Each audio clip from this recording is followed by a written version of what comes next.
Hello, friends, and welcome back to the Adventure Starts Here podcast. This week, we played House of Ashes, one of the games in the Dark Pictures Anthology by Supermassive Games. Please be aware this is a full spoiler discussion. We discuss the game's narrative in depth, including major plot beats and story moments. Also, there are some spoilers for various horror media, Until Dawn, Cloverfield Paradox, and Midnight Mass. With that out of the way, enjoy the episode. All right, so for this week, we played House of Ashes, part of the Dark Pictures Anthology. I believe I'm getting the name right. Ben, why? Yeah, so it was back when we played Paradise Killer, and I looked up the people that made that game, and one of the main dudes from that game worked on these games. So I was like, basically everything that I've ever heard about these Dark Pictures games have been negative. Everything I've seen from them from content creators has been negative. So I just wanted to play them myself and generate a genuine opinion on them. And another thing that pushed me towards picking it was, I think after Paradise Killer, I think Thomas mentioned that he'd never played these games or heard of them, but he did play Until Dawn and The Quarry, so I thought it'd be amusing to pick this one. Yeah, and correct me on that a little bit, because my only knowledge of Supermassive before we played this was that they were the ones that made Until Dawn and The Quarry.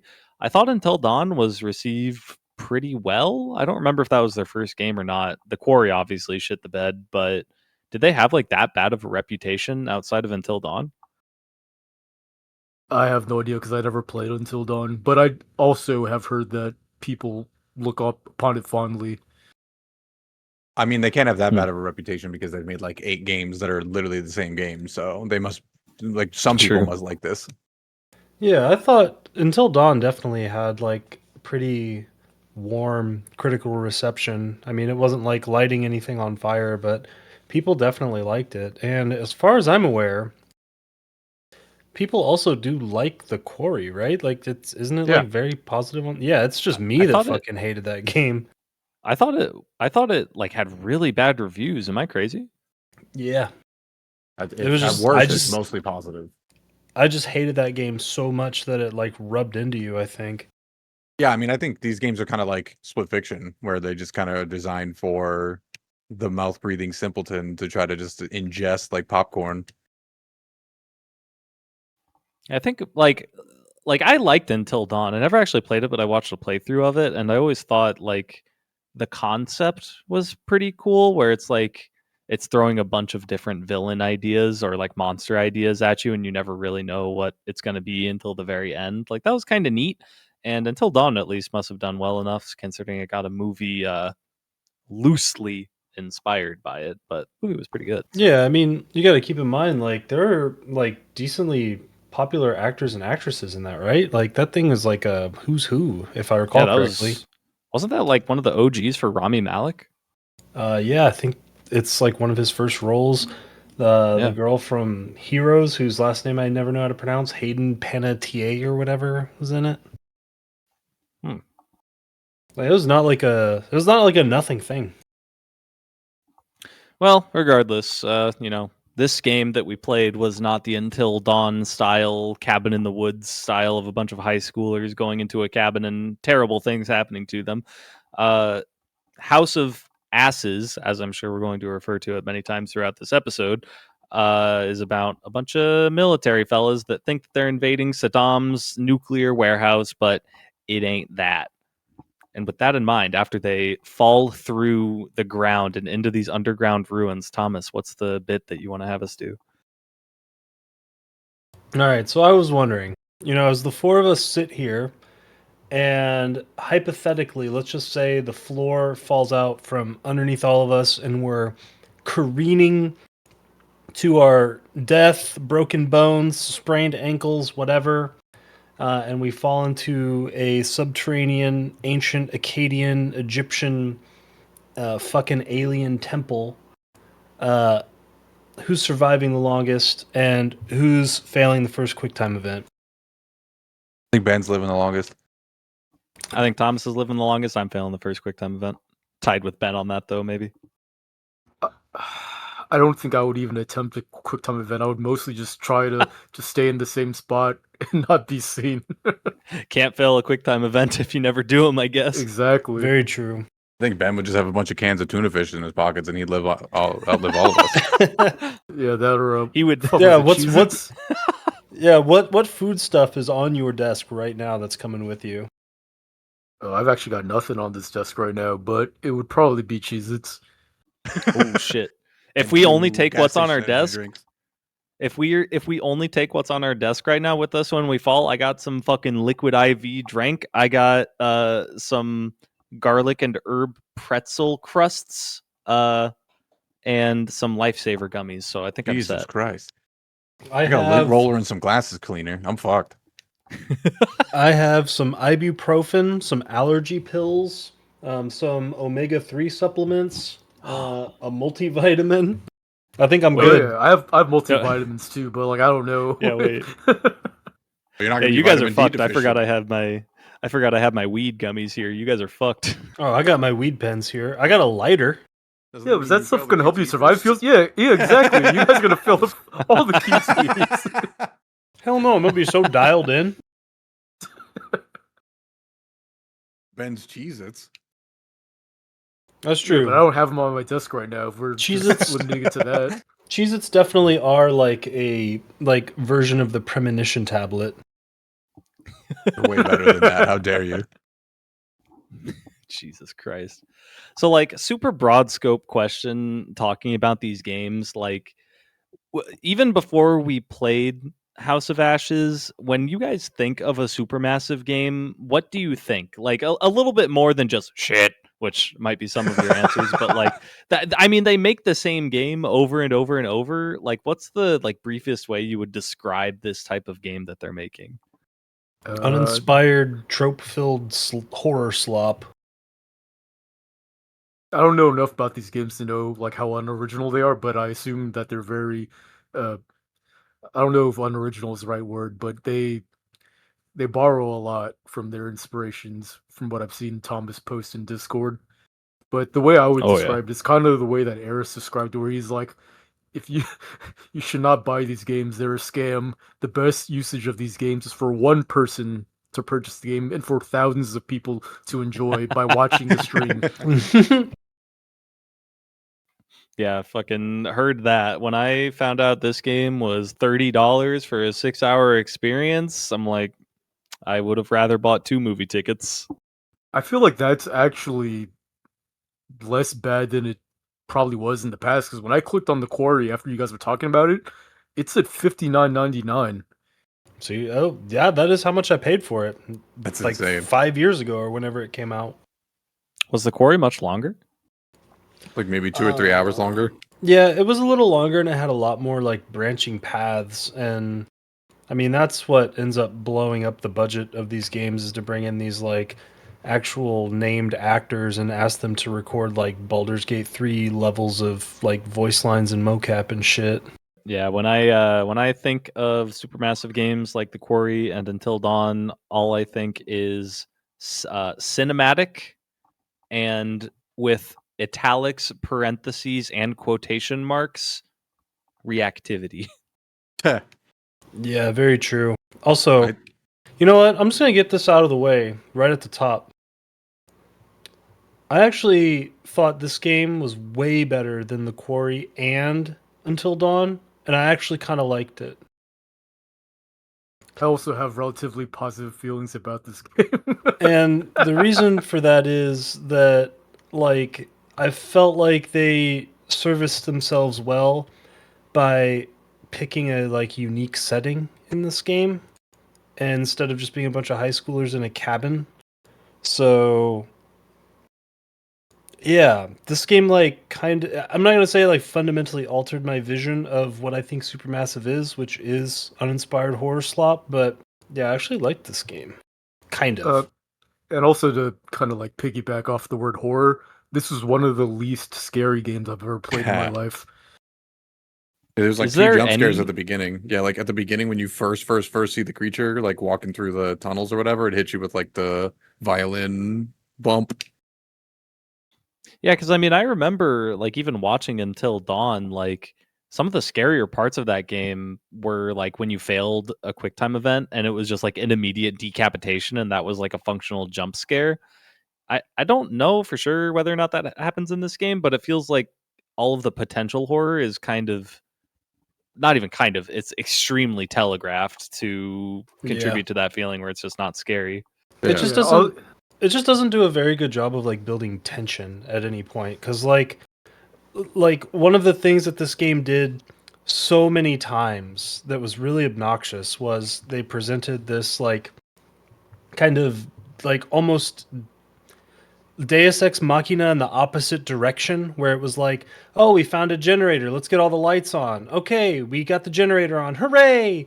Oh, look, we found out that this UV light will like instagib the vampires. Let's just keep this on us. And then at the exact moment in the story where those things would like become relevant, they would like sabotage the generator, or for whatever fucking reason, the UV light would stop working. So the reason why this game wasn't scary is because you never really felt any kind of tension, because you always felt like the fucking like device that was going to save them was right there in the back pocket. But then 2 seconds before like something happens, they're like, oh shit, it don't work anymore. Yeah, for sure. And also, like, outside of those situations, like, the general, like, kind of environment you're in is very, you're in control because, like, your military dudes with, like, fucking machine guns. So it's really Yeah. hard to Mhm. feel unsafe and scared. Yeah, I mean, to me, the most tense moment was the one that they seem to have stolen directly from The Descent, when Rachel falls down the pit and she's like wading through this like chest high blood water, whatever it is, and doesn't have a weapon on her. And like there's stuff under the water seemingly. Like that stuff was way more tense than watching Jason, I think his name was, just like walk through a hallway with a gun. Like it almost bothered me that when I'm playing a character that has a gun and a flashlight that I couldn't shoot the gun, uh, because like I have the gun and it's almost like it's giving me this sense of security that I don't want in this moment. And so it's like bothering me that I can't even shoot it. I don't know. Yeah, there's something I gotta ask because you guys were just talking about, like, the UV light mattering. And the only reason why I remember that existed is because this morning I was watching part of Eris's Let's Play, and I saw Eric take out the UV light from that box, and I completely forgot about it because in my game Eric died. So I was just curious as to like what everyone's playthrough was like, because I feel like there's more branches than I expected Oh, this yeah. story to have. Yeah, there's a lot, and things will change depending on like your relationship with people. Yeah, that's Well, also let why me- Celine died, even though I liked him a lot. Yeah, let me just say right off the bat that I have a feeling I'm going to be pretty negative on this game Oh yeah. because I kind of intentionally fucked up a lot of stuff. And I don't mean that to the same degree as like we've talked about how funny it is to like watch characters fail in Heavy Rain or like the Eris failed QTEs and stuff like that.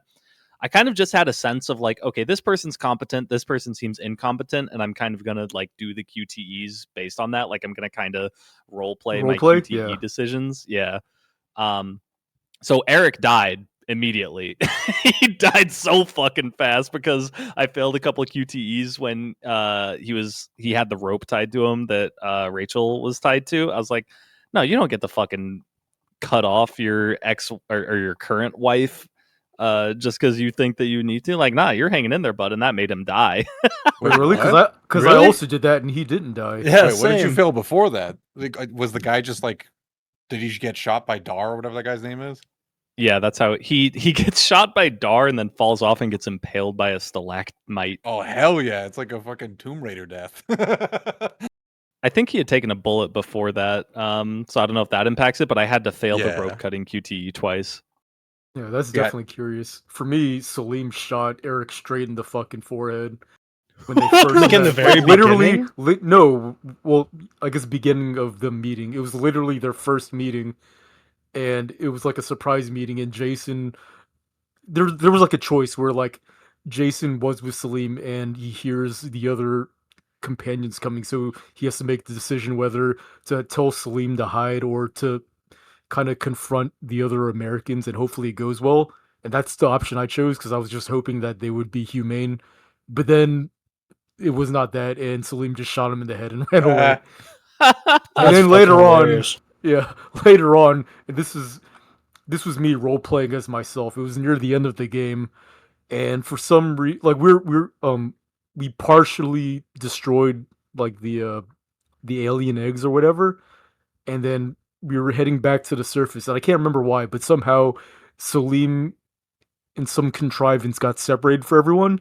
So there was a choice for us to go back and save him or leave, and I just extrapolated the next hour of my life in my head, and I was like, how much gameplay and how many QTs is this going to be? And then I was like, I'm sorry, Salim, you were a real one, but I'm gonna get the fuck out of here.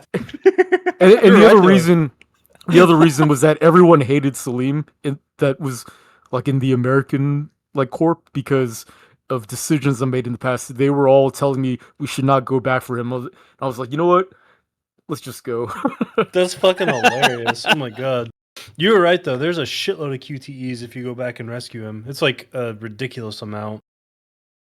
In my playthrough, everyone lived except Nick, who died when he went to go plant the bomb because I got one of those shitty keep calm fucking QuickTime events, and because the game like trains you Pavlovianly to press the button as soon as it comes up, I failed every keep calm event, so he just immediately died right there.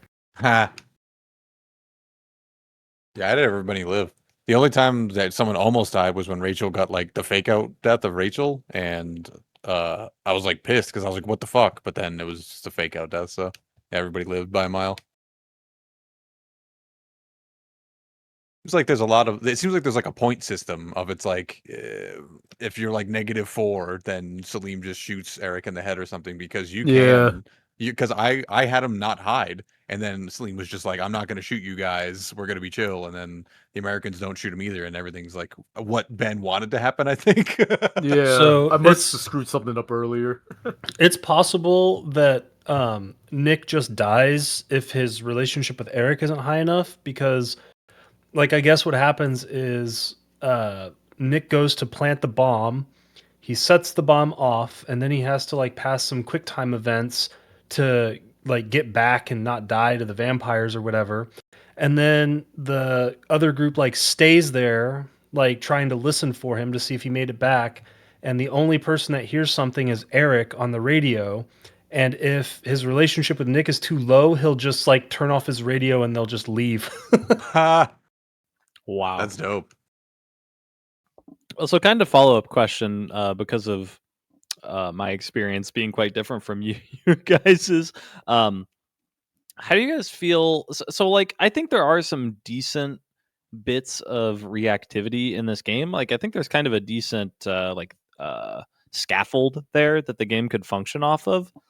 In my opinion, that I'm feeling right now in this moment, I feel like a lot of that reactivity gets way worse when failing a quick time event causes one of your characters to die. Like, I get that can create novel situations that it like impacts later, and that's kind of cool and adds to the reactivity, but at the same time, like, it's just a fucking QTE, and now I'm like gonna miss out on like all of this lore and shit that you could potentially give me and like character dynamics of the story you want to tell just because I failed a QTE. Really? Yeah, Or because it made better. me think when Thomas posted a picture in Discord, I was like, I've never seen this in the game. It was like that alien statue that was like H.R. Giger, and it made me realize like how much I missed out on maybe even like the lore and like the backstory because I didn't go back for Yeah. Salim. I never found out about the UV light. Yeah, that's a pretty big deal. I think even better than failing QuickTime events killing someone is when you succeed QuickTime events and then you fucking somehow suffocate Merwin by just putting your hand over his mouth. Oh yeah, that one was horseshit too. I mean, to That be one's fair, great. Jason or whoever it was that's standing there next to you was like, "You're killing him," and I took that as the hint to, oh, maybe stop like holding his mouth shut. No, I was like, fuck that. This motherfucker needs to stop yelling because it's so annoying. But I'm just be like, ah.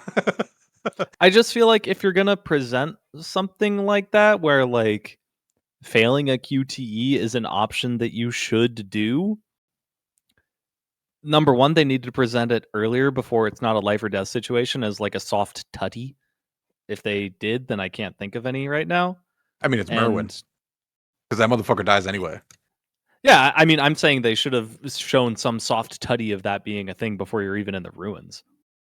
Yeah, I can see that. It's kind of like, I don't know. This game suffers for being a video game, in my opinion, because like all of the gameplay is this like super low stakes, high consequence shit, and that's just, like, I don't know. It just kind of bred some degree of like contempt for every time I actually had to pick up my controller and do something, because it was like, Yeah.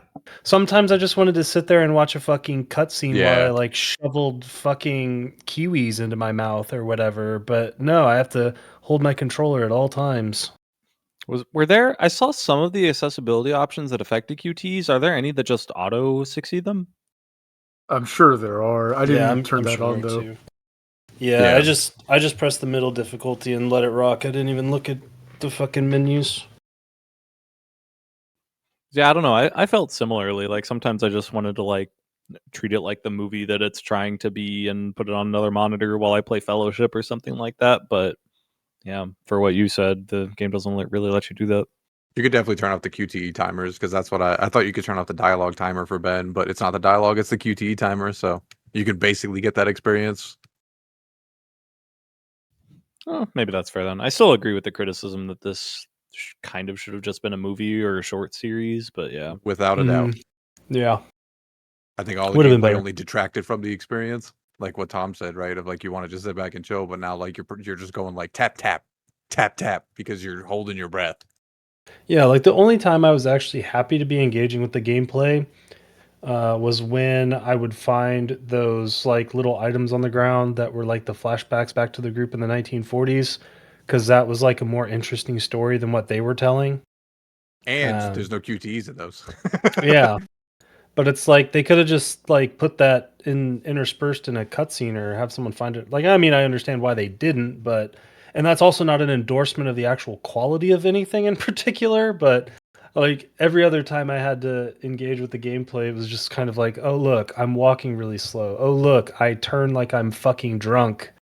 Yeah, my god, the like I know tank controls isn't an accurate description of how it feels, but it's about as bad as tank controls how the characters move. It's like you're on a roller coaster, but it's really fucking slow. Yeah, I can't even Is there even any other game that has movement like this other than, I guess, Supermassive Games? Because it's, I guess, unique. It's got to be the walking sim games. It's like a walking sim thing where you just walk really Yeah. slow and unfun like. But is it for like immersion? Because like I'm thinking of games like Yes. Last of Us, and I don't remember movement being like that. I remember it Well, no. being fine. Last of Us. Last of Us Us isn't is a not a walking walking sim. simulator. Like Edith Finch. I- Well, the part, understand- Well, I'm talking, I understand about where the Ben's parts coming where you're from. walking around, though. Yeah, like Yeah, Edith like Finch. I'm thinking the start of the game when you're playing his daughter, it's kind of like that. Yeah, definitely the opening segments for sure. I think it just like it's a matter of slow walking and long turn radius, because it's like everyone is like they've all got Batrider's sticky napalm on them, and they're also like huge and walk funny, so it just looks and feels really weird. Yeah, it's Yeah, got to there's- be to pump up the play hours, right? Just to make you take longer. It has to be, because I can't think of any other reason why it's like that. I think mean, it's- like, no, go ahead. I just don't think the developers are like, we got to make movement fun. Where like, you know, like smaller teams would do that. Where like you kind of have this idea of, oh, you can't have like a button awesome kind of idea, right? But their idea is like make it immersive and realistic as you Yeah. can. So that's why you have to do. Yeah, Yeah, but it's for when I'm it's walking around, I 100% don't for walk like immersion. these retards do. Like, Yeah, but I just don't understand. I mean, it's 100% just for like immersion, right? Because like every time you're controlling your character, you're just in this like slow state of like pseudo immobility. So like I guess in the back of your mind you're like, man, if a fucking monster showed up right now, what am I gonna do? Just walk really awkwardly away? So Yeah, it's like- gotta just be for immersion, but the problem is it Yeah. just sucks.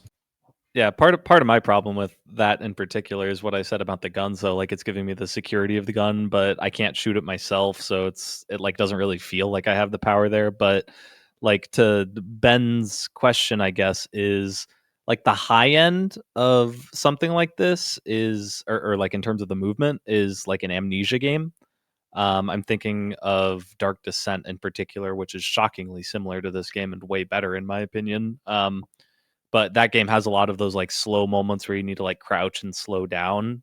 But that game does it way better because you have like so much ambient noise that's making you unsettled in the moment, and like what those games do with manipulating your screen to distort it and everything.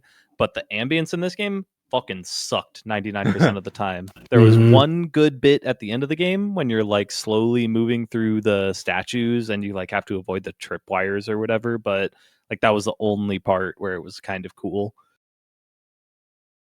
I mean, I agree. And also, like, you got to find the right walk speed because Amnesia is not annoying because you don't walk that slow in Amnesia and like relatively to the environments you're going around. This game, if like specifically when you get to like the camp or whatever, like the underground camp, like I couldn't find the duct tape, so I was just walking back and forth really fucking slow trying to find the duct tape, and I was it's just pissed off. God. And we can move to talking about the premonition tablets if we want, but like the amount of times where I had to slowly walk up a set of stairs, and at the top of those set of stairs was a premonition tablet, made me want to punch my fucking mom. Dude, the stairs. Yeah, oh my god. Dude, why do you walk up them so slow? Oh my god, I forgot about the stairs. So that was the worst part by far. One thing I will say is that I think that it's hard to compare like the movement of a game like Amnesia to a game like this, because like in Amnesia there's actually like things to maneuver around or away from or like towards and like stealth and all that shit, whereas this game's just a giant bag of nothing. So like Amnesia has more of a reason to have more fluid, better movement than this game ever did, which again, this is not carrying water for the shittiness of this game, but yeah. Well, just to be clear, though, I'm not trying to say like Amnesia did its movement better. I'm trying to say that Amnesia did its ambiance better. Yeah, I think that's definitely true. It plays together with each other, right? Because in Amnesia, you don't really want to go forward because like it's scary, right? So if you were going really fast, that wouldn't work. In this game, nothing feels scary, so you're like, let me go fucking fast. I don't care about being scared. Yeah. Like one of the reasons I've never streamed an Amnesia game while I'm playing it to you guys is because I just play those games so goddamn slowly. Like it doesn't those games don't force me to go slow. I just go slow because I'm scared. Exactly, yeah. So like you don't want to be like bunny hopping around in Amnesia or anything, right? Like that would be a complete like against the feeling the game's generating. But in this game, it doesn't feel that way. It feels like it should be the opposite because like you guys said, you're army dudes, right? So you should be like tactically clearing the rooms and like moving kind of quick rather than just like loafing around. Yeah, I think like probably for me anyways, I'm sitting here thinking about it. The main reason for that is probably related to the same reason why Amnesia is so good at building that like atmospheric suspense, and why Silent Hill 2 is so good at building that same suspense, is its audio design and its audio direction. And this game had like none of that. Like there's no wandering around these caves and like hearing the fucking clicks of these vampires like echo while you're running around. There's no like drippy drip from the fucking stalactites. It's just like there's nothing. It's just footsteps. Yeah. And like a super quick correction is something I said earlier. I think I said Amnesia the Dark Descent. I meant Amnesia Rebirth. I got confused because of the Descent inspiration for this game, but I was referring to Rebirth when I said that earlier. But no, yeah, I 100% agree that I think that might have been like my biggest issue with this game is like there's just nothing making me unsettled during the game. Like during the cutscenes, maybe it's a little creepy hearing the clickety clacks, but like when I'm just like slowly moving through a tunnel, like if you're just gonna give me a linear path, that's fine, but make me feel something during it. I actually felt like don't they know left a lot the of answer. on the. Go ahead, Ben. I don't know the answer to this question I'm about to ask, but were they even trying to make the game scary? Like, was that even an intent? I'm not actually sure now that I'm like thinking about it further. I don't They think so. definitely did with Until Dawn, and I think they were also kind of trying that with The Quarry.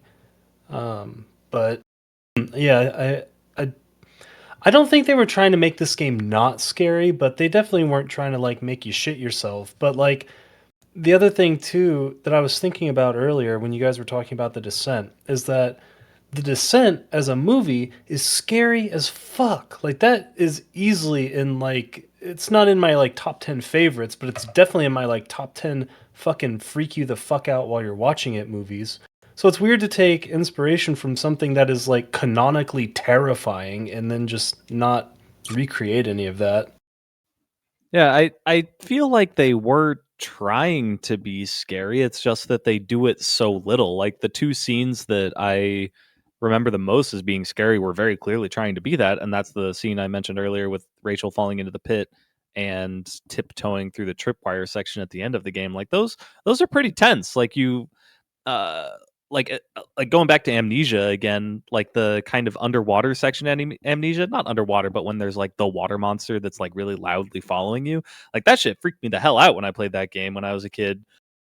And this game kind of does that with the monster like under the water, and I think you have to like choose which path it's not at, and like it's like pretty scary when there's like a thing under the water and you can't see it, but there's just so few moments like that that I just think it's unsuccessful in the other moments. Even Yeah. with that moment, and I think this is a different moment that we were talking about, but it's basically when Rachel awakes in like the blood lake or whatever, and then there's like that you can maybe hear like a creature that's like swimming around. But Yeah. like, are you Yeah. are you in danger? Because I didn't even think about testing where No. you just stand still, but I'm pretty sure if you did, No. nothing will happen. Well, I didn't confirm this, but like the path splits left and right, and you can see the puddle moving into one of those directions. I assume if you went left, you would like potentially die That's or what I something. assumed. Yeah, Oh, me too. okay.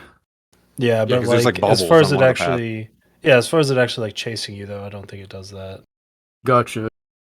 So here's one thing this was like an on the fly thought is that in some ways I think that this game almost like so another game or another like movie that this game obviously takes inspiration from is Alien, right? And um this game almost followed the sort of like tension arc that Alien to Aliens has like in within the same like experience where in the first Alien movie, it's just people on a spaceship versus one alien, and that alien is just so far beyond what they're capable of like fighting or dealing with that it just feels like a core threat. Like if it shows up on the screen, someone's fucking dying.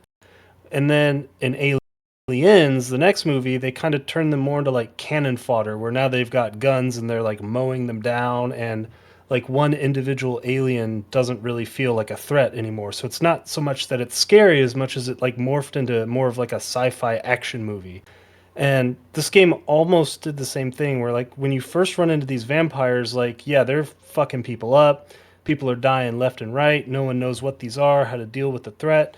And then by the end of it, they're like stabbing them with crowbars and blowing up their nests and shit. So it like just switches this tension arc from this like quiet, dangerous threat to fucking just mowing them down with flamethrowers and shit. So like it just naturally loses some of that fear and tension by virtue of doing that, I think.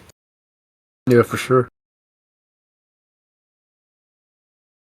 I think I kind of want to push you on it a little bit. I don't disagree, but did it ever have that tension in the first place when like you're all army men coming in there with guns like locked and loaded? I mean, in the like very, very, very beginning, yeah, like those they definitely feel like threats at first, for sure. Uh, and when something is more threatening, there's more tension because like you don't know how it might end if they don't know how to deal with it.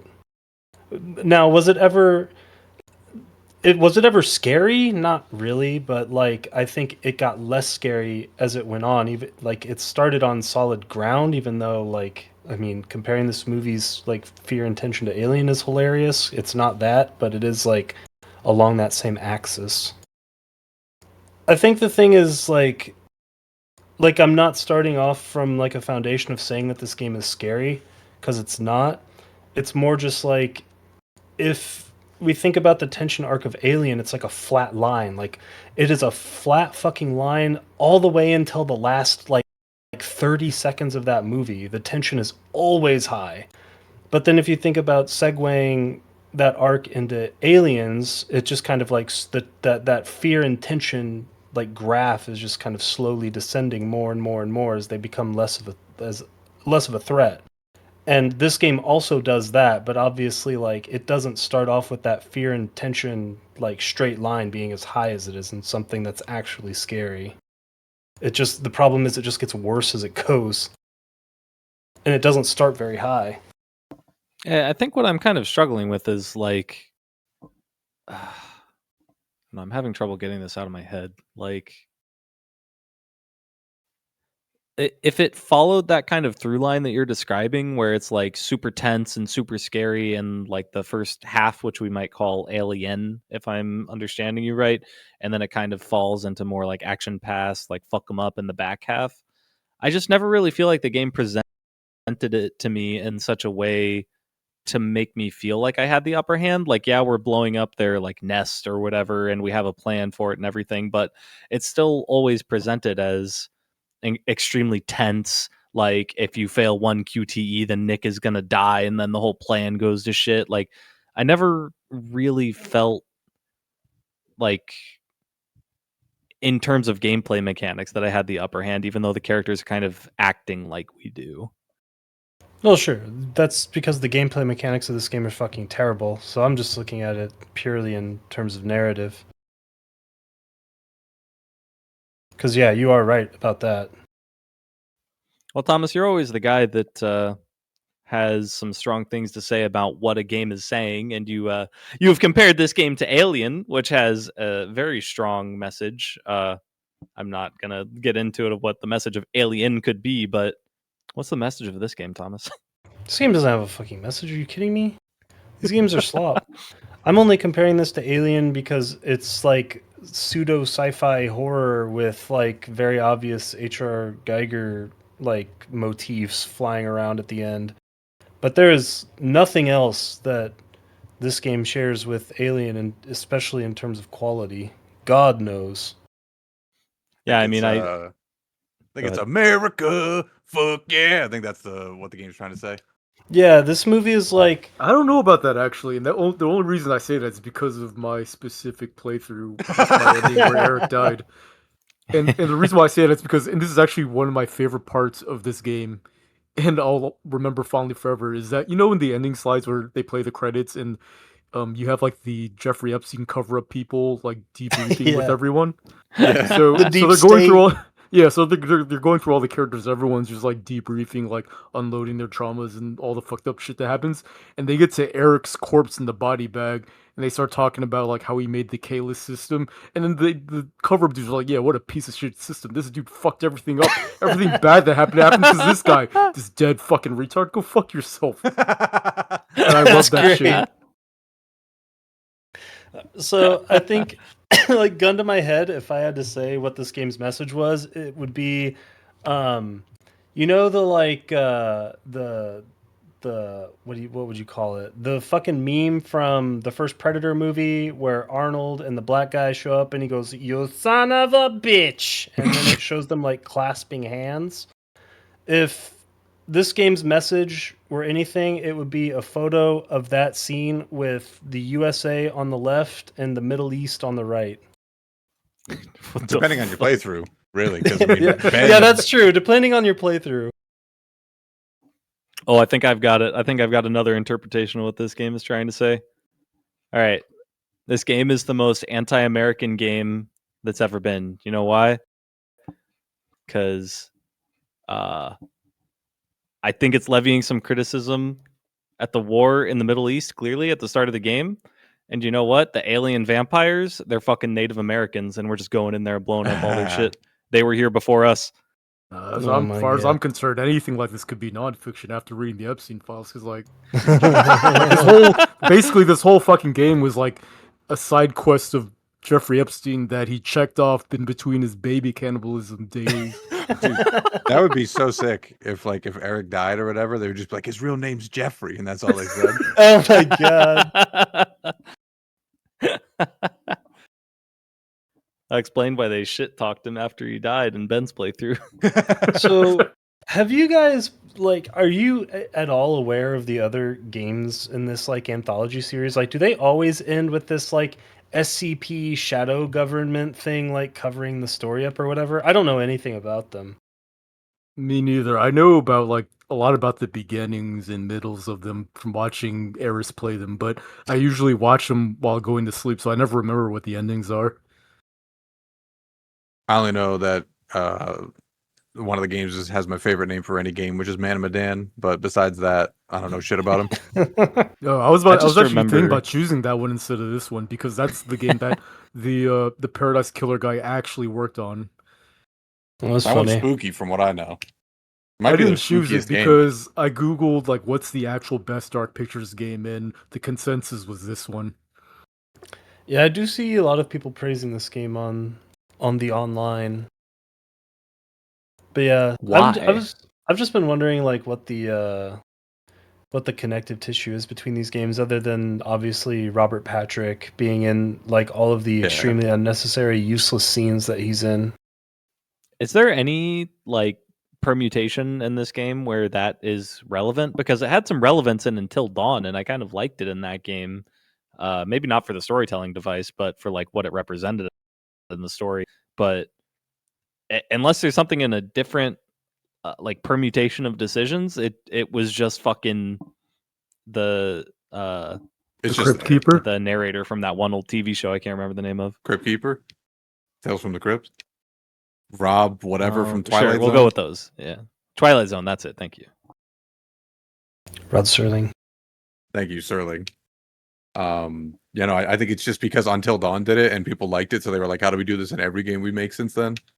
Because the Corey does it as well, and the Corey God. can tell you about how much he likes that one. Mhm. That's just like that. Like at least in this game, I don't know about the quarry, but like in Until Dawn, it had a purpose. Like it was tied into Yeah, the exactly. story, and that's why I'm asking if there's a permutation where it's explained what's going on. Like, is he just there to connect the different Dark Picture games, and that's it? Like that's so boring.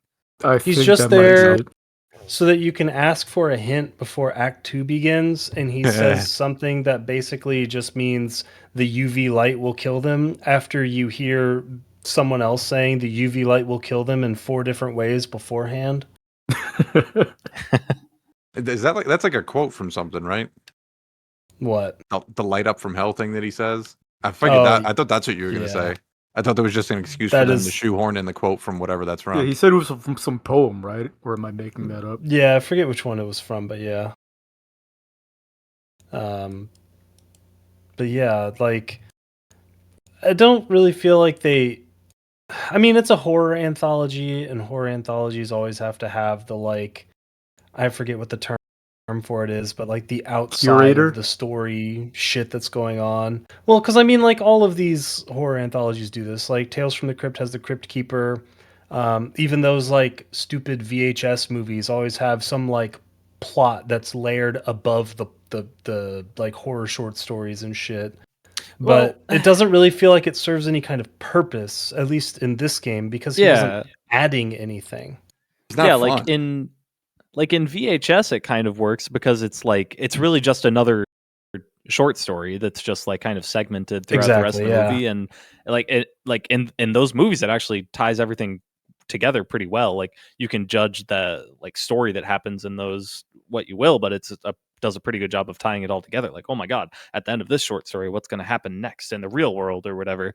And to me, the way that this game is tying the games together is identical to the Cloverfield quote unquote anthology. I'm specifically thinking of the Cloverfield Paradox, which is one of the Cloverfield movies that takes place in space, and shit happens. They eventually come down to Earth, and then spoilers, as their space shuttle is like on in orbit, the Cloverfield monster eats the entire machine or eats the entire spaceship, and like that's its way of connecting it back to the rest of the Cloverfield universe. And that's just such like it's just so pointless. Like what did that have to do with anything going on throughout the rest of the movie? Like at least in Cloverfield Lane, there's which is a pretty good movie, it like connects everything because they're in the bunker because of what's going on outside. But like, yeah, I'm sorry to go on a Cloverfield paradox rant here, but I'm just seeing it I'm just seeing the way this game ties it is as bad as that, which is just that it's pointless.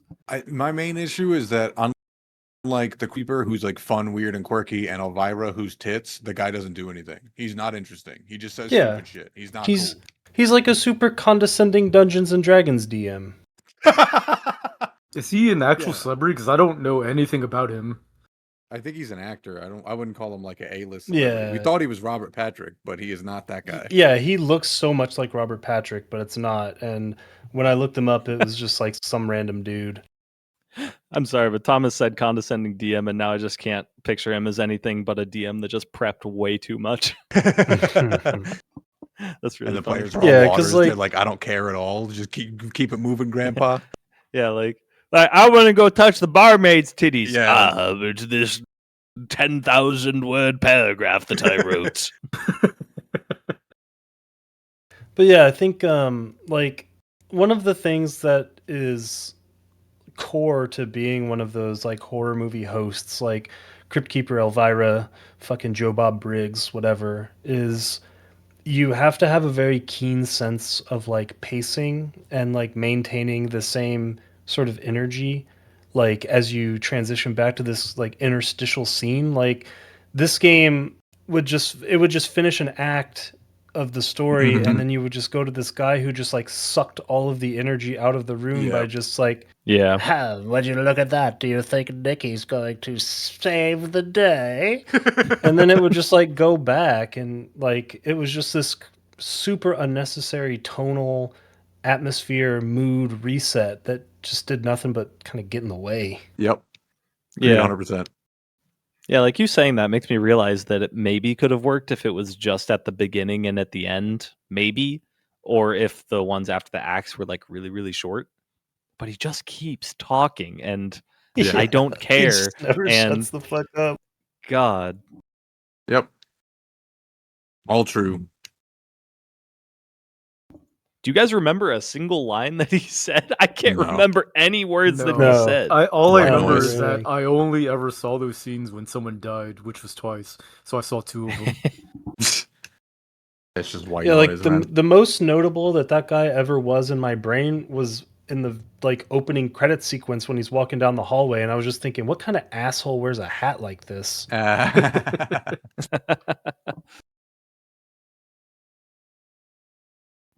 All right, can we talk about the prologue and also what I later found is called the Ancient One and how dumb he looks?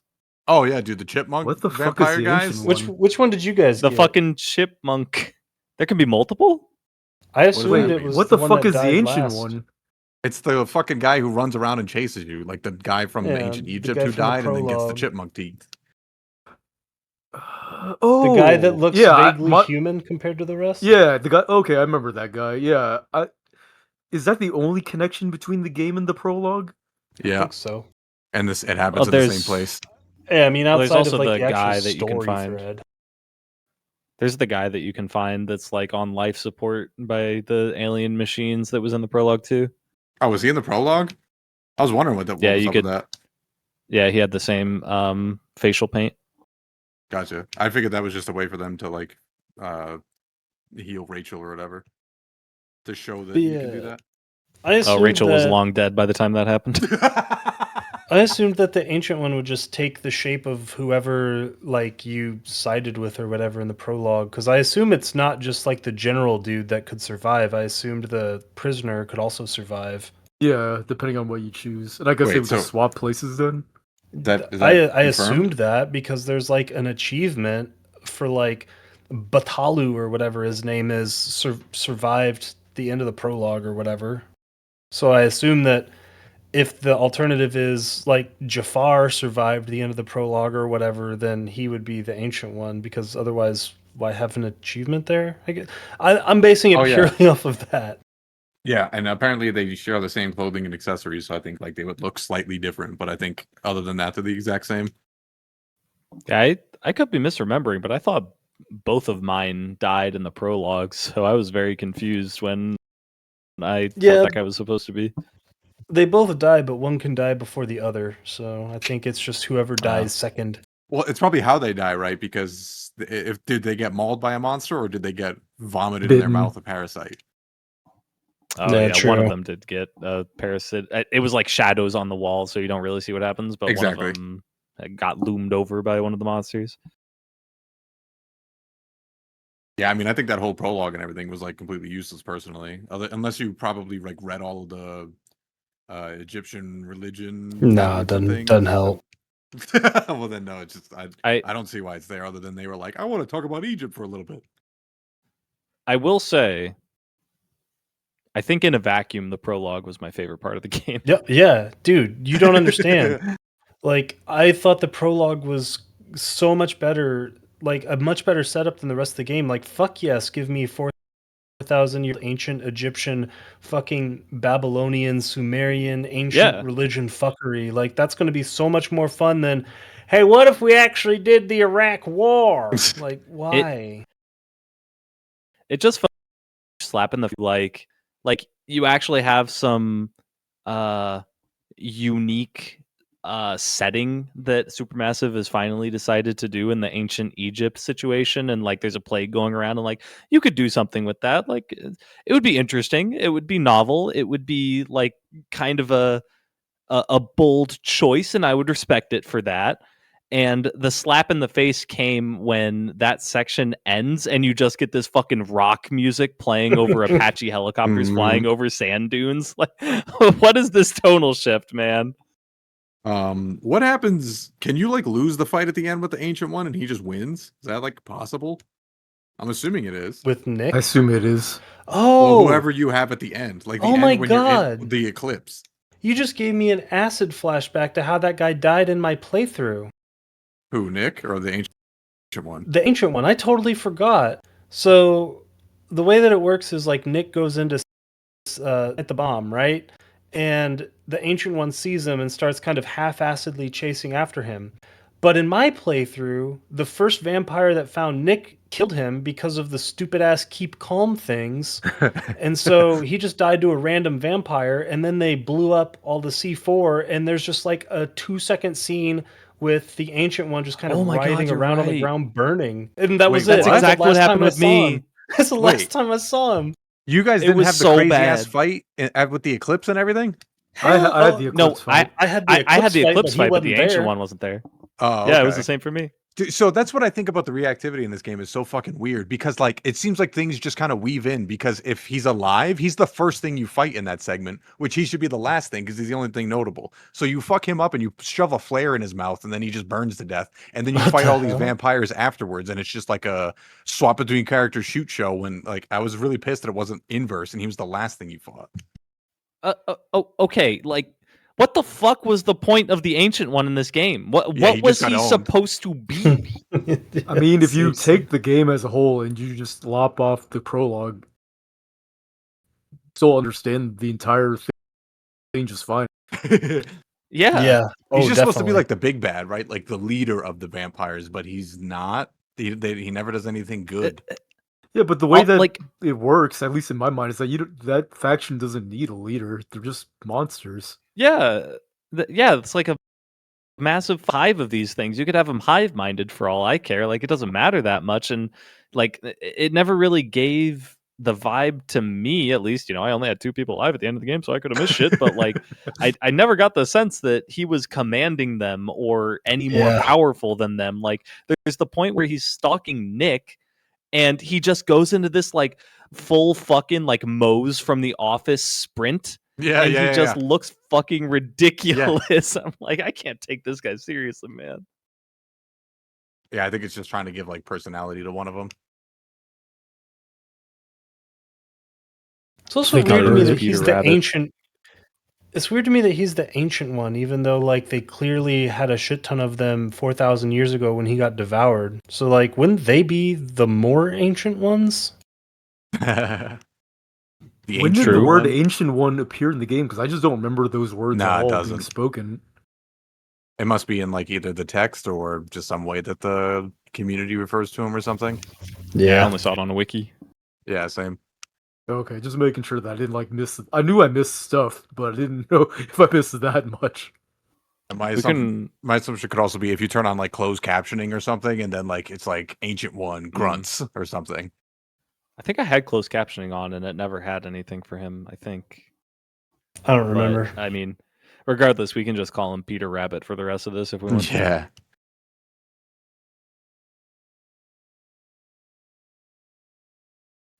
Well, Thomas, I got to ask because I don't think it's come up very much as we've been talking about it. Why are you positive on this game?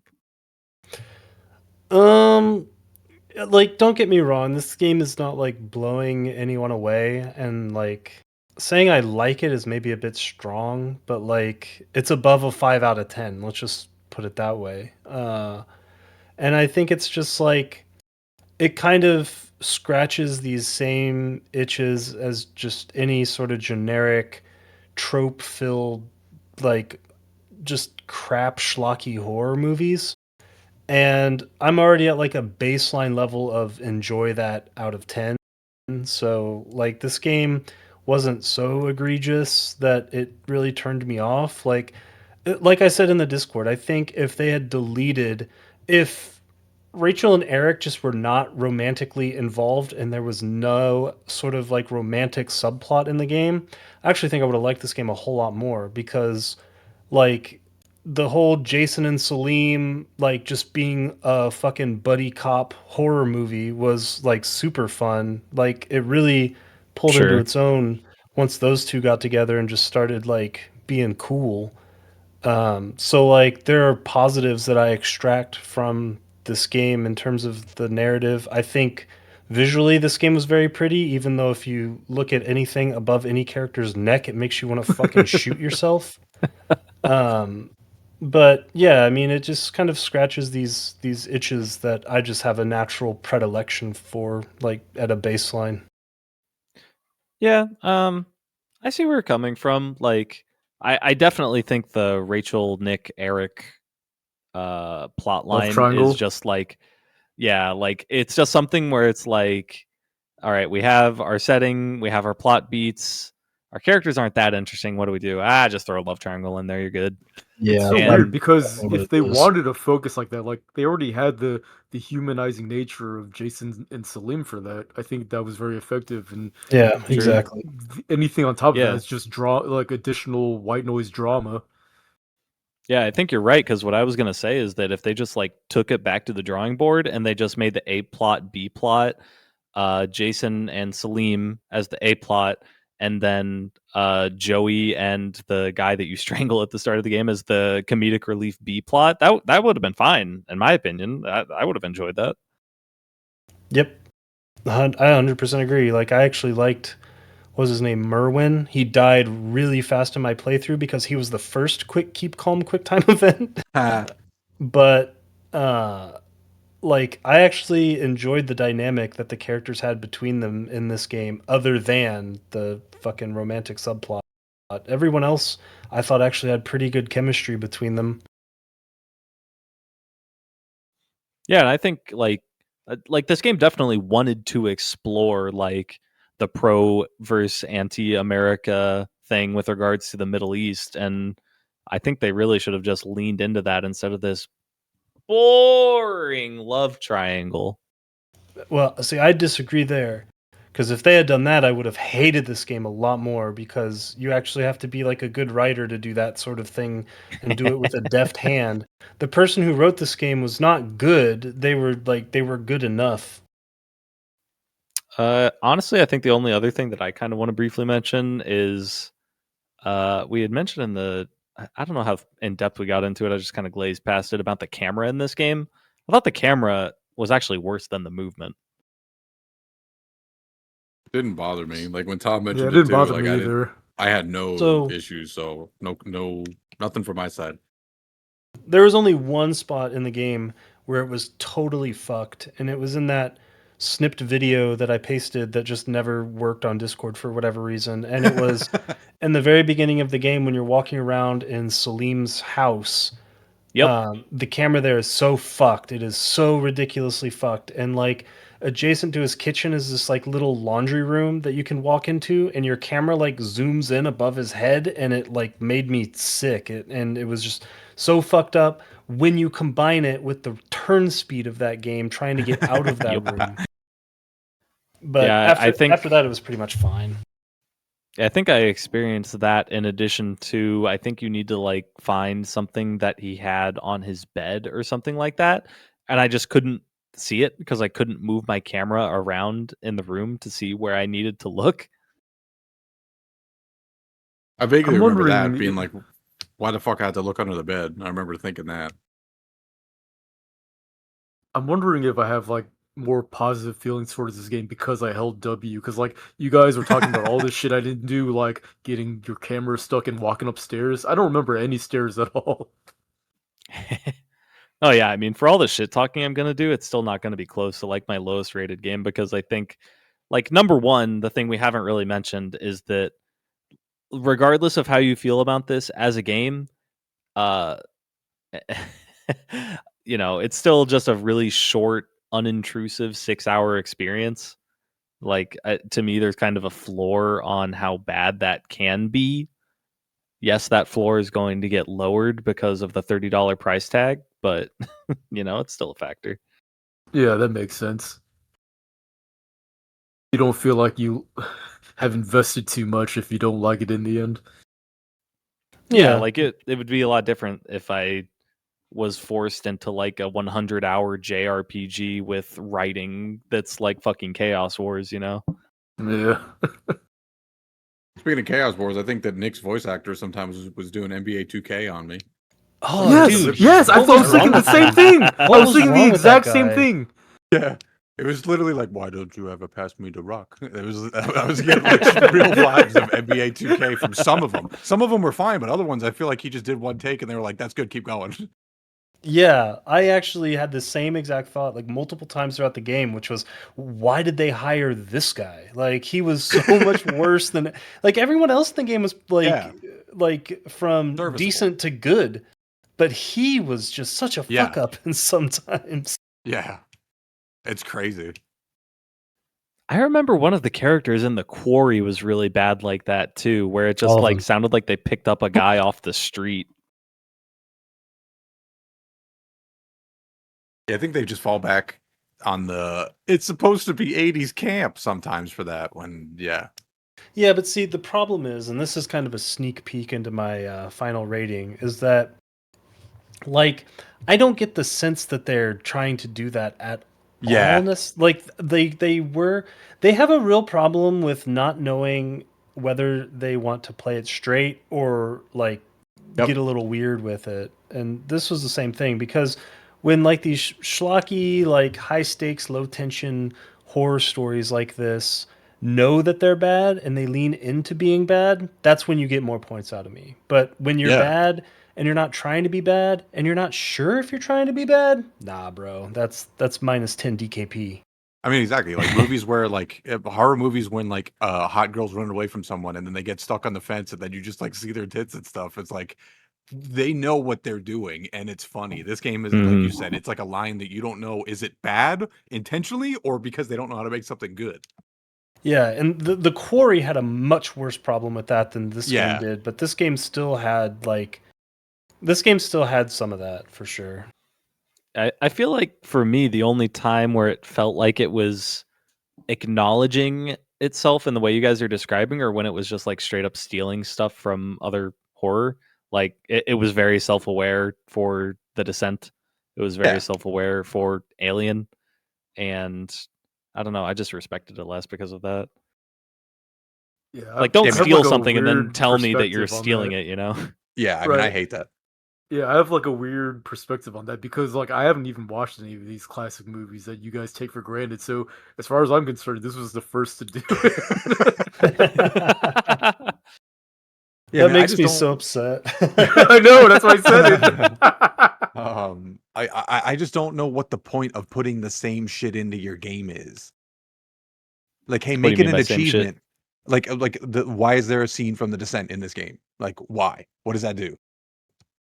Yeah, that's the big problem. If you want to give a nod to it, just like, have them find the DVD in Salim's house or something. Like, just move the fuck on. Don't make it a whole thing, and then it's just the same thing but worse.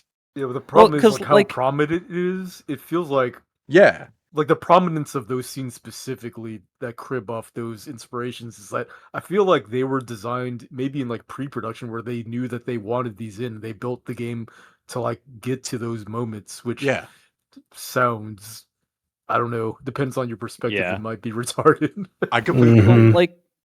Like the way I'm kind of seeing it is I think what you're describing, Jordan, could work with a deft hand. And I think a light success that they had with this was in Until Dawn, where it's like what I mentioned earlier, where it's kind of a subversion on like you don't really know what the monster is going to be. You know, it plays with like the like clown serial killer, the Jason Voorhees style wearing a mask killer. It has the Wendigos that the monster ends up being. It has the like psychopathic murderer guy that Josh is supposed to be. It has all of that to kind of like give breadcrumbs and potential evidence of all of these things, but then it all actually lines up for what the actual monster is, and that works. And I think they could have literally just repeated that formula in this game. Like you give a huge nod to The Descent, and it's been forever, so I don't remember what those monsters actually are in that movie, but you just like give evidence that like, oh, maybe it's going to be the monsters from The Descent, and then oh, maybe it's going to be the monsters from Alien, and then oh, maybe it's actually just going to be like a Bram Stoker Dracula style vampire, and it's actually none of those things, and it's like this thing that you like created that happens to be similar to all of these things. Like that could work, but like Thomas said, it requires a good writer that this game didn't have. Exactly. It just feels like why more than cool. Yeah, exactly. Like, and I would agree with Ben too. I feel like that they probably have like literally a storyboard where they could, it's like Mad Libs for making these games at this point. Because it's probably just like, okay, hey, you want to make one? Here you go. Here's what you need to hit. Put the Descent scene in and put this in, and then you fill in the blanks. There's also other things that I know that they copy and paste based on my experience from watching Let's Plays of these games, where at least one other game has like a fucking like romance with a cuck like storyline in it.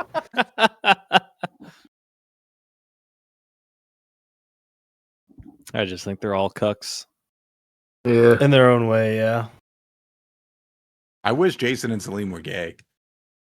That would be true based.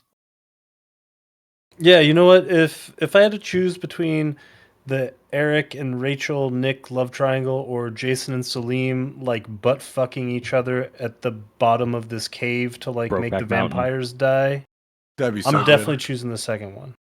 That'd be so good. Don't let me quit you.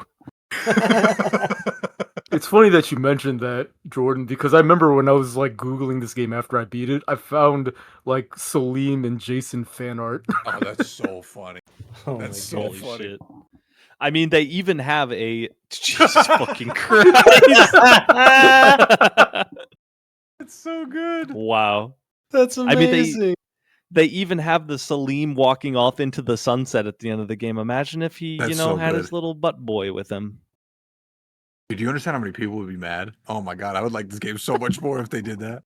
It's like the Last of Us 2 kind of game, right? Where like, who's gonna like this game?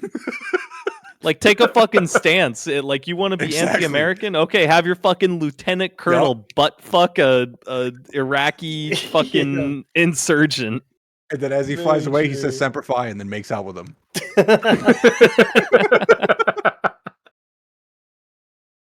Semper Fi, Marine. Yeah. So good, dude.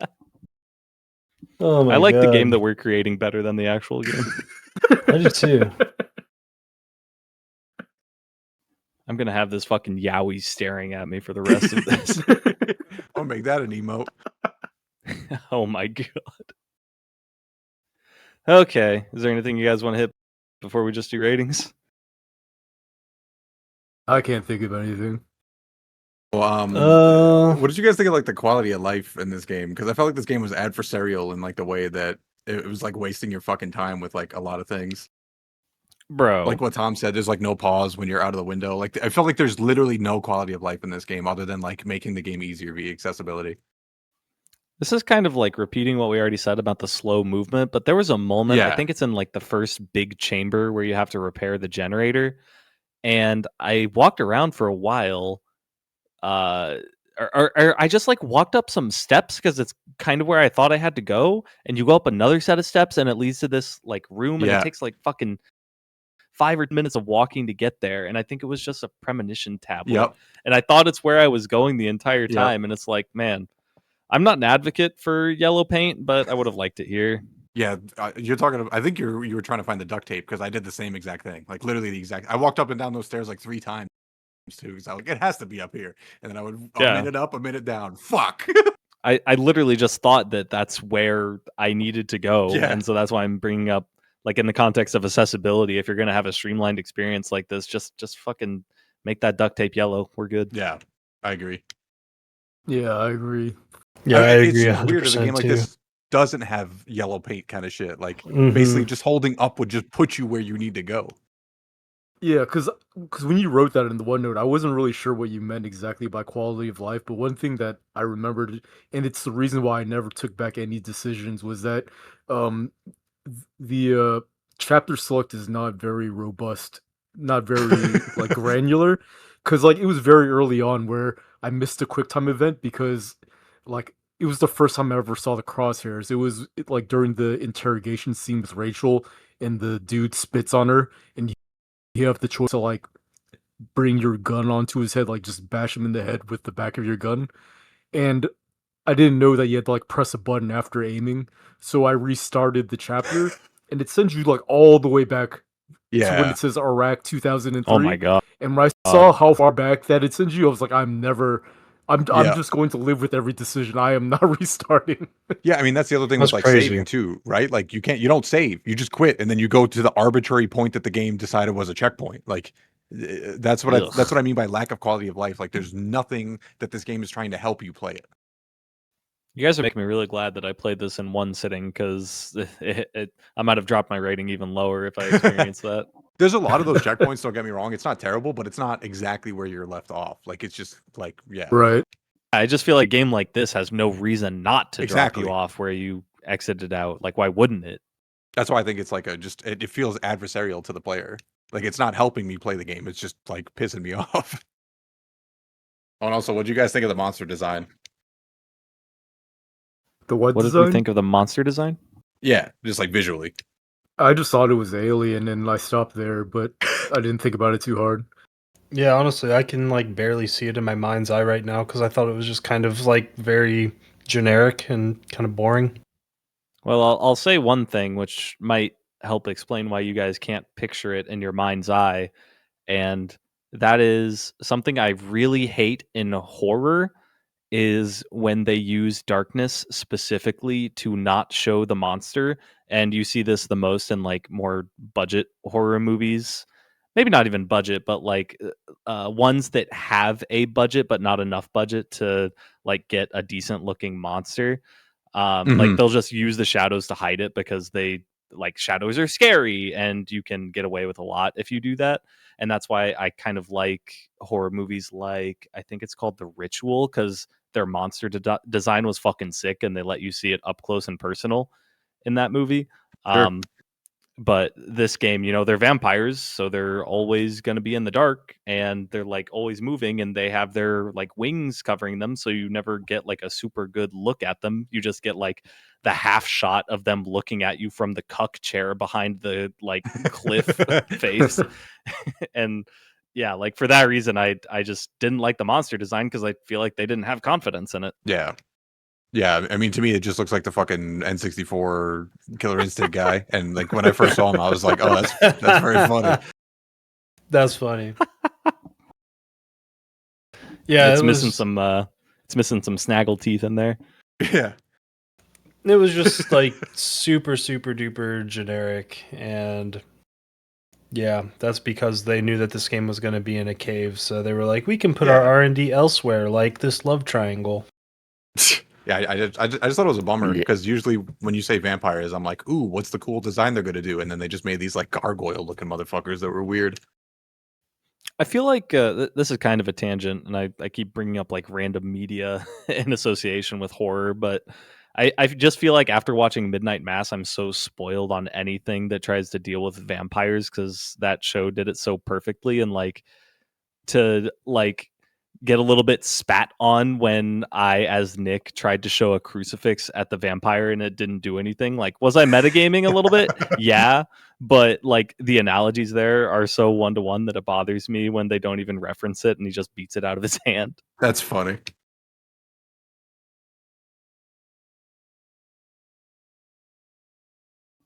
Thomas, you have something in here about the music. Was there music outside of the extremely obnoxious rock music? That was a question I wanted to ask you guys. I can't think of a single thing. I remember 2 songs. I remember the like fucking, what was it? Was it like a prog metal song or like a metalcore song? I forget exactly what it was.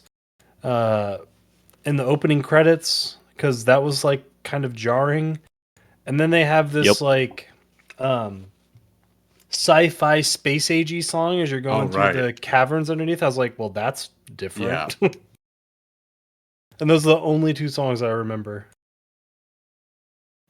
I know there's another like prog rock song at the end, like as they're flying off, I think, that molds into the credits, but I kind of threw that one away with the first one because it already had pissed me off. I don't even remember that song. And the end credits were my favorite part of this game.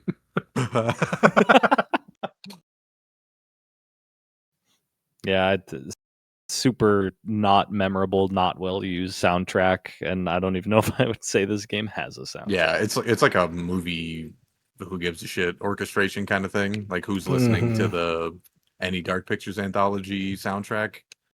Excuse me? I love prog metal. The only other I mean, as someone who didn't like Control, just listen to the Ashtray Maze song instead.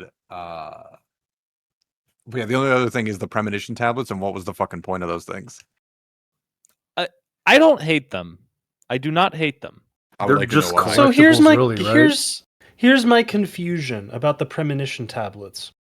Well, is there ever a point where I'm gonna be like, assuming I'm playing like a normal rational actor, is there ever a point where I'm going to be sitting there looking at QuickTime events and not pressing the button?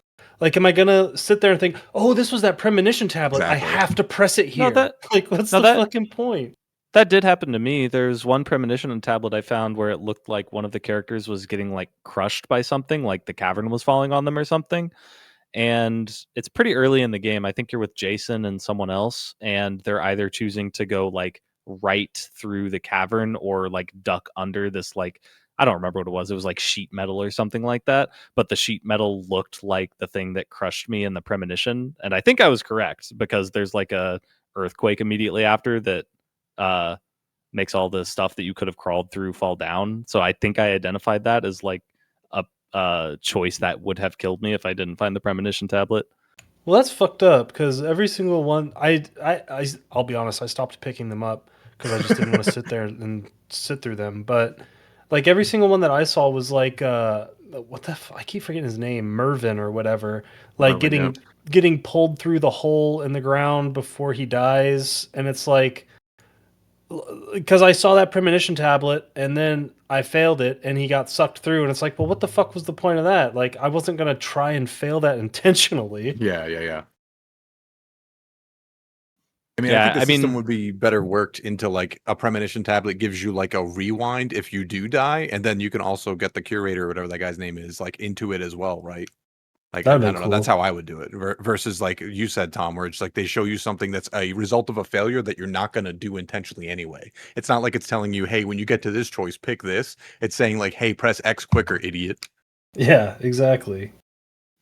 Yeah, like when I say I don't hate them, I don't mean it as like they're a good or like that they're executed well. I just mean I kind of like the idea of giving you a hint for avoiding the troll death instead of just having the troll death. Yeah, I think again, this is just a copy paste because Until Dawn did it and people liked it in that game, so they go, okay, put it in this game. And I think Until Dawn, it's a lot more of what you said and a lot less of that in this game. Yeah, and I mean, what you said with regards to they did it in Until Dawn, so they did it in this game could be described for every the whole game. aspect of this game. Yeah. Except the army. They were like, do Until Dawn, but to army.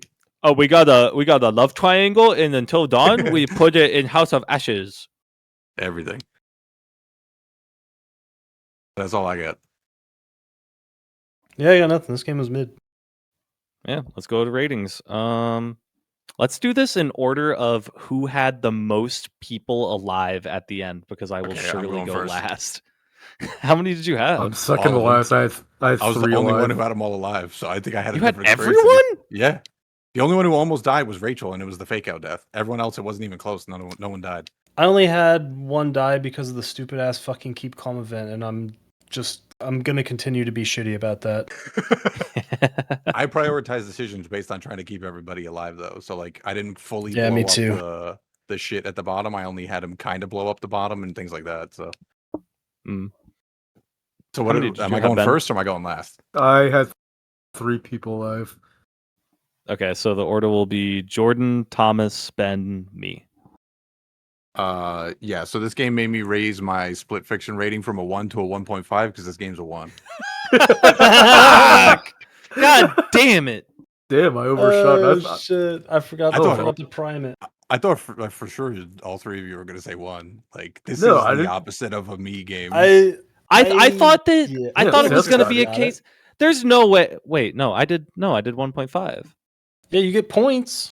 That's points. Well, but More no, than the reason 0. I said 1.5 is because I thought you would like this more than Control, literally only based off of the fact that it was significantly shorter. I thought that was a fair way of I don't care analyzing about that. I gave Dark Queen of Moorholm was fucking 1, and that game's 20 minutes long. I don't give a fuck about length. Fuck. If your game's too long, that'll be a problem. But like short games aren't like, oh, because this sucked, but it was only 30 minutes, it's a higher rating.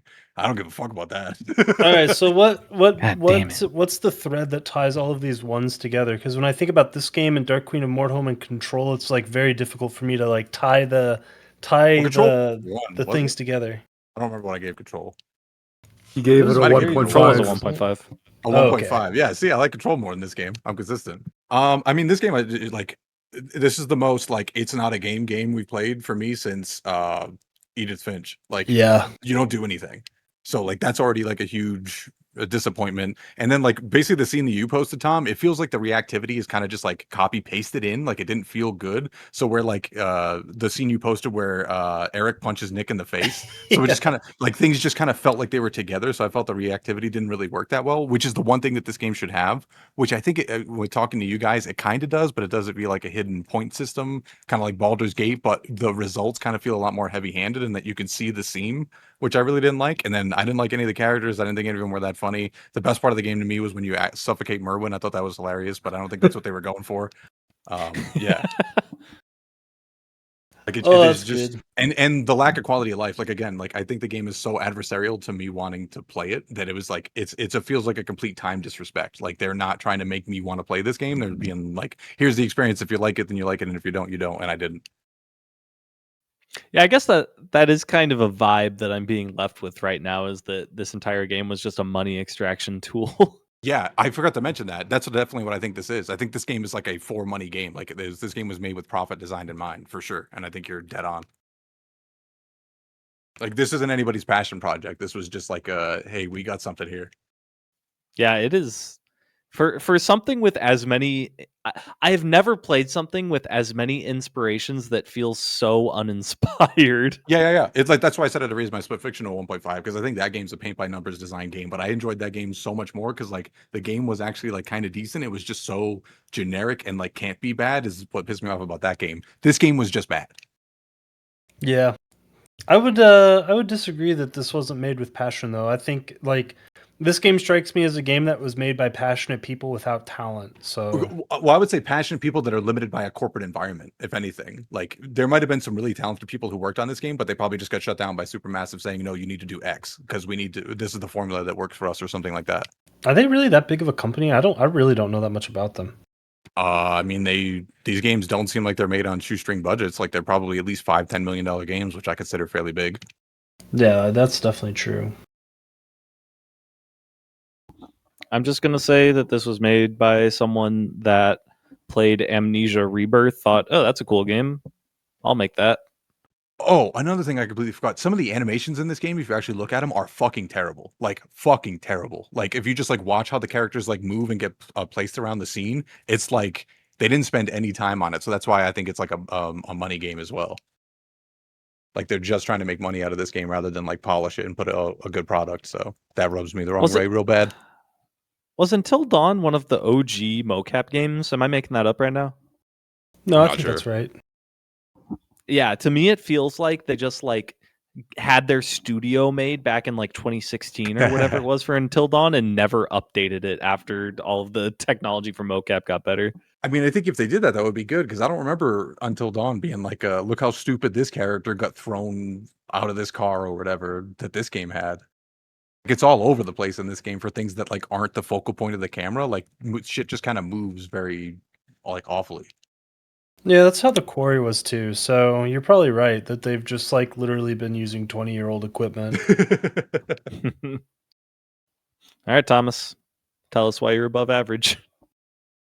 So it's important to establish a baseline first for this, which was that I was coming into this game thinking about the quarry, and my hatred for the quarry is like legendary at this point.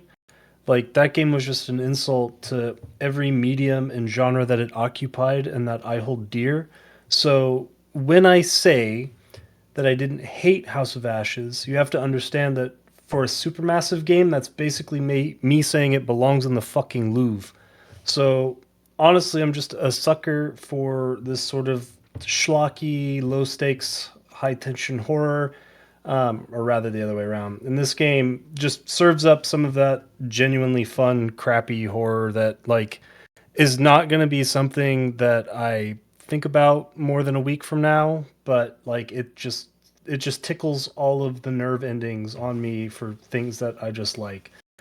Um, and I just kind of have a predilection towards some of the like goofy like plots and like the aesthetics, I guess. Like even though the whole Iraq war thing is like super underbaked and doesn't really go anywhere, I can't really think of any other horror that really like takes place in the Iraq war. I know there is some, I just can't think of any, but like having that was kind of fun. I definitely have a soft spot for these underground cave stories, and it definitely cribs heavily from The Descent Alien, as we've said, but not in a way that I would call it theft, just in a way that I would say, like, maybe you shouldn't have done the Blood River scene because that was just really dumb and pointless because you obviously were telling us that you loved The Descent before you just copied something from it. But regardless, the problem with this game is that the gameplay sucks ass, and that crap horror is still crap horror. And when it's actually like setting out to be crap horror, the rating goes higher. But if it's obviously not aware that it's crap horror, the rating goes down. So this is a 6 out of 10. What did Good I say? Oh, I God. got it. Oh, nice job, Ben. Yeah, I Nailed thought the it. Corey was going to keep you lower. That's basically my guess. Like entirely, it was like I think if you didn't play the Corey, I probably would have said this was a 6 out of 10 for you, just because you're the horrorman. But I figured the Corey would have tainted the waters. Yeah, the thing is too though is that like I thought Until Dawn was okay too. Like I mean, I think I actually liked this more than Until Dawn probably, but like they weren't 0 for 2. They were like 0.7 for 2. I like Until Dawn, but it's probably just because it's like the first of the formula, so it didn't feel like it was Yeah. cheating. Yeah. I That was haven't one of the revisited. I haven't revisited it since it came out, probably to my benefit. They probably I mean, that was poisoned one of their the own like well. OG like your choices matter Yeah. in like a cinematic game, right? Mhm. Absolutely. Didn't they remaster it or something like that recently? I Almost believe certainly. so. Yeah, I think it just came out in the last year or two. That and the Corey are the cash cow, so yeah, they must have. You know, now that I'm thinking about it, I bet that those are the kind of things that they can just remaster like every 10 years as like Unreal Engine like 6.9 comes out because They're like just gonna keep milking it. all they have to do is just like staple some new models on top of all the mocap Yeah. shit, right? So Or like use AI to clean up the animations instead of an intern, so it looks even better or some shit like that. So yeah, it'd be easy. Infinite money making cheat. They did it. Yep. All right, Ben, you're up. Yeah. I'm thinking I don't have as strong of feelings as you guys do. To me, this game was very okay. Very, very okay. Like, I didn't dislike it all too much. I thought there were some parts that were like cosmically amusing to me that probably weren't intended to be, but that's just me and my personal sense of humor. Other than that, I didn't really mind it all too much. I didn't even mind the lack of quality of life. I actually kind of appreciated the fact that they kind of put in this obstacle to me just like kind of save scumming, and it made me enjoy it more because of that. Because I think if I actually did like restart the game repeatedly to take back decisions, I would have hated this game a lot more. Whereas I just basically sat down and I watched a 6 hour movie, which now that I'm saying it like that makes it sound long, but it's really not because it is technically a game. I know that you guys might argue that, but that being said, I think that one of the strengths of this game's design specifically, not that they capitalized upon it, is that it's supposed to be replayable because it's only 6 hours long. But after I beat this game, I didn't even consider opening it again. Like the thought never even came to my mind at all. So again, that just contributed to being just very okay, very mid. I rate this game a 7 out of 10. Damn, I think I overshot it. Damn That it! was so off. Oh, I was the closest. Or I undershot. almost I said mean. he was going to do an 8, and I talked myself down because of how much I didn't like it. You got the Damn, this one was tough. Yeah, you win by Price is Right rules though, Jordan. What was I going to say? What were the amusing moments to you, Ben? Out of curiosity. So Merwin getting choked to death. Yeah, hell that yeah. was funny. And then the other moment that I mentioned was in the end credits where people were just shit talking Eric. Yeah. And it's just like, yo, chill. Like his corpse is right there. It hasn't even decomposed yet.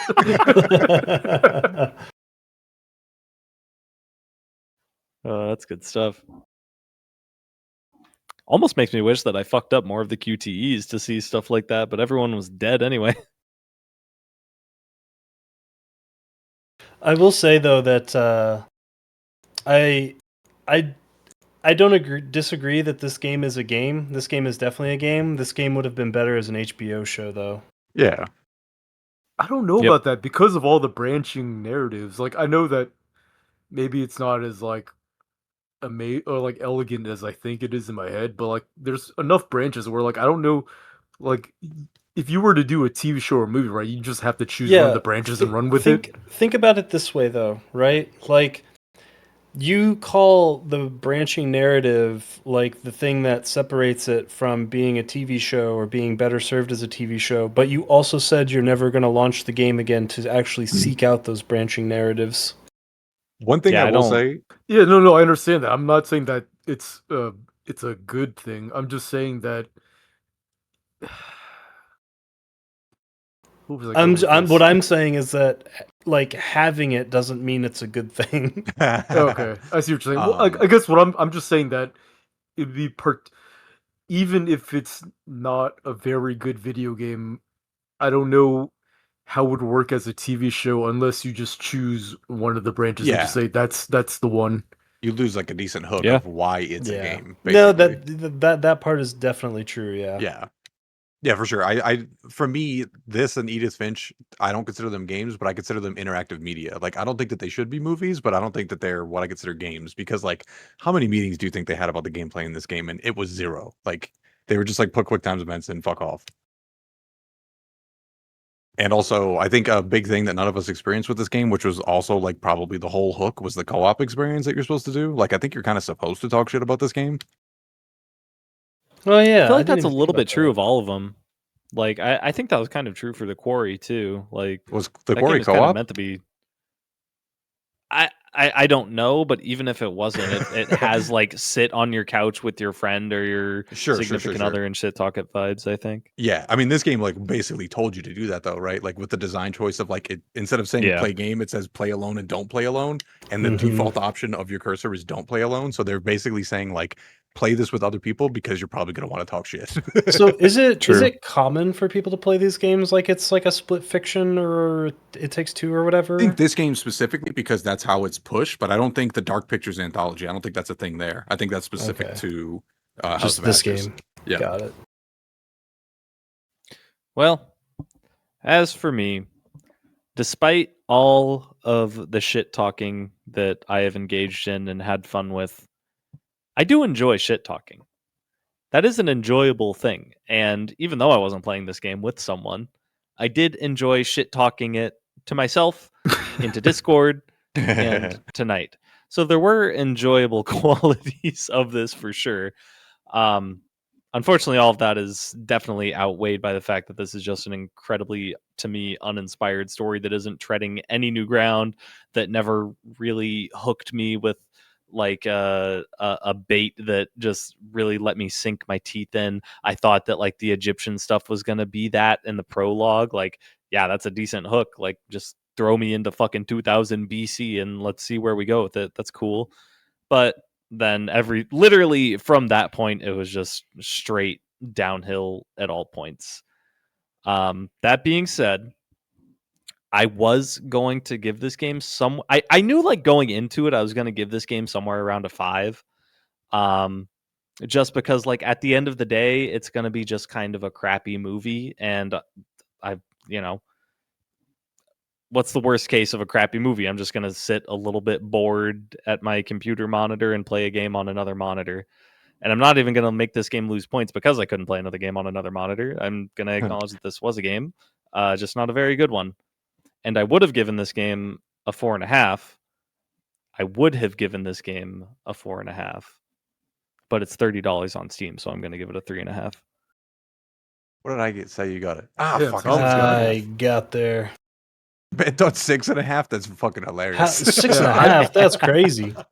I don't know. I didn't really have like a tab on what you guys really felt about it, other than there were just things that were unintentionally funny, like everyone's fucking faces. Yeah, I'm surprised with how much shit talk Tom put in the Discord. I knew thought he was a 6.5. I mean, he was higher than that. Or no, he was. I see the vision. I was a 6. I see the vision for Yeah. thinking I was a. I see the vision for thinking I was a 6.5. Like, I kind of like horror.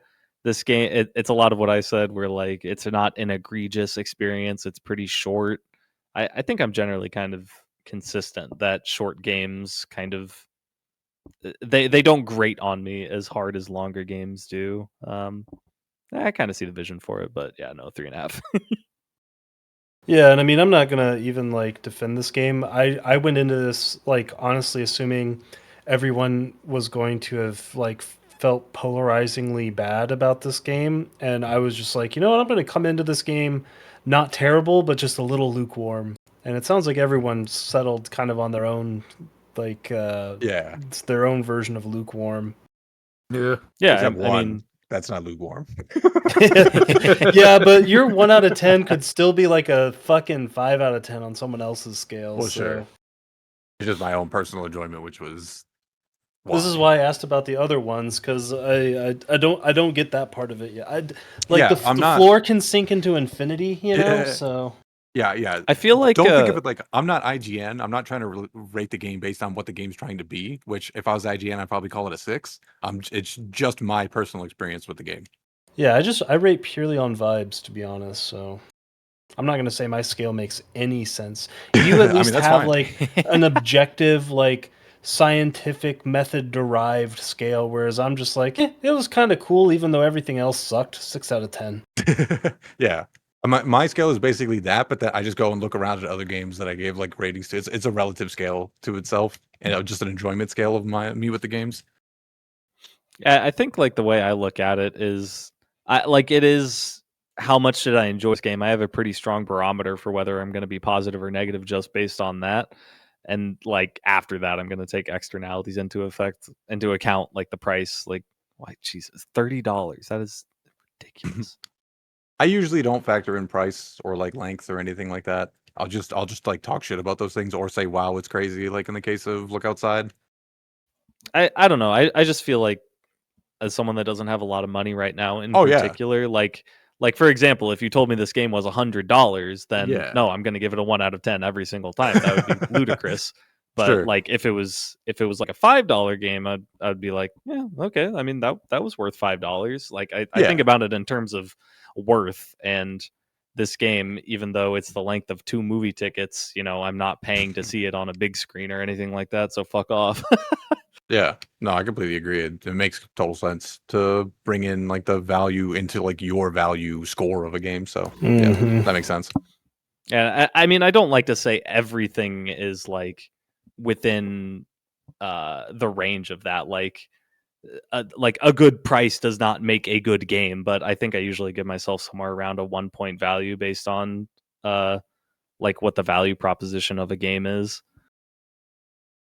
I think it's worth considering because it's more of like a gauge of like the developer's respects for the customer. Yes. Like if you what the- Yeah. it's did they appropriately price it or are they trying to get away with something? You know what I mean?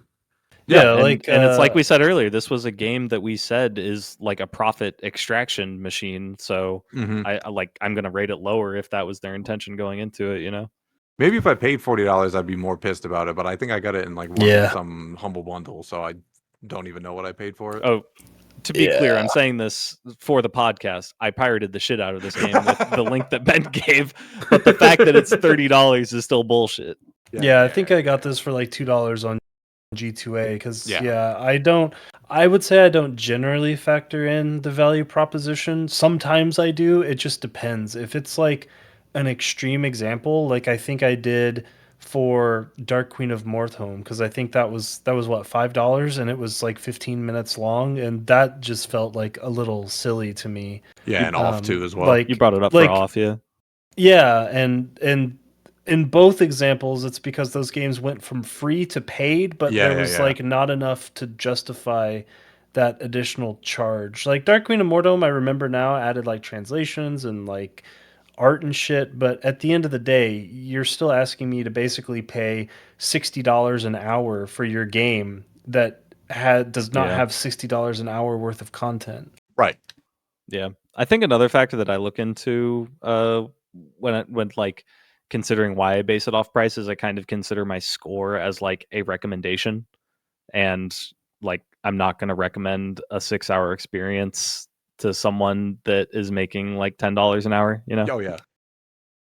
Yeah, that totally makes sense too. Like my scores are not recommendation vectors like by any stretch. Like I said, if I was like at IGN, everybody would fucking hate me. Like that's not what I'm trying to accomplish. Yeah, and like I said, mine are just purely like personal vibes about just like my gut reaction, how I feel to a thing when it pops into my brain. Yeah. I think they're all valid. It's just kind of understanding that that's what the person's going for, and then and then understanding that Ben operates on the American school system scoring where nothing can get below a 6. I feel like that's just how it should be because like the way I see it is that there are so many games that like to me is just like we're so spoiled for choice that it's just unacceptable to sell for less. Well, maybe unacceptable is too strong, but and this is a very contrived, maybe even like unfair example. But like, let's say you go to the doctor. Do you want a doctor that had a 2.0 GPA? I think most people will say no, right? Like, that's funny. No, I mean it's totally true though. Like unless that doctor's competitive 2.0 GPA also means I only have to pay $5 for a fucking appointment, then now we're talking. That would be funny. Fair enough. That'd be funny if that's you're like, that free Canadian healthcare. My prices reflect my GPA. Maybe that's how we should do like salary scales for like professionals. So Mm-hmm. GPA times 10 per hour. I feel like all the smart people would get fucked, right? Because then everyone would just go to the dumb people, like Tom said. There's rich people out there. Well, true. I would just do what I did when I went to IUPUI and get a 4.0 my first year and then drop out. Easy. 4.0 when I had one kind of thing. Yeah. Of the 4.0 at home. Yeah. All right. That was House of Asses, Dark Picture Anthology, whatever the fuck. What are we playing next week? I think this is a Jordan pick, I think. Yeah, it's Lethal Dungeon, which is Nihonhei Soft's second game, with their first game being Mimic Logic. And that's basically the only reason why I picked it, because they were 1 for 1, so let's see if they're 2 for 2. Yeah, because wasn't this already in like there was a Steam page for it after we played Mimic Logic, right? Yep. So it was like I think the demo was out, yeah. Yeah, it was like we immediately finished Mimic Logic and like we were all pretty high on that, and then this game was like a nice little dessert. I've been enjoying it so far. Yeah. How I know how far Ben and Jordan are. Thomas, what deck have you gotten up to? I think I've unlocked the first 4, I think, because I've been going up in difficulties rather than decks, or trying new decks. So I don't even know how many there are. I think I have 4. I think that's up to combine. I think that's the 4th one Yeah, I because think it there's goes only power, one more after that. assassin, mana. Yeah, Yeah, I have combine whatever and one then is after prem. mana. Okay, so yeah, I have 4, and I have them all up to like difficulty 3 or 4, I think.